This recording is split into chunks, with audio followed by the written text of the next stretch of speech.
خلق نالمن کن شیرده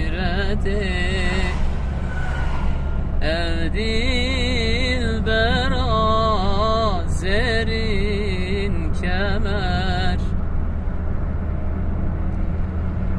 من دید حال غفلته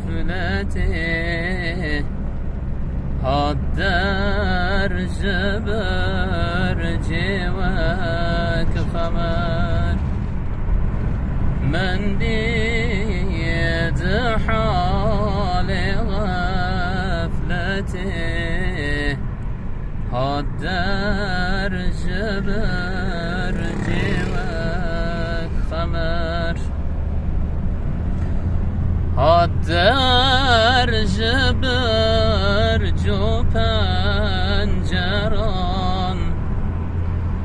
دلگر تو دا بر خنجران او رنگ او حال دی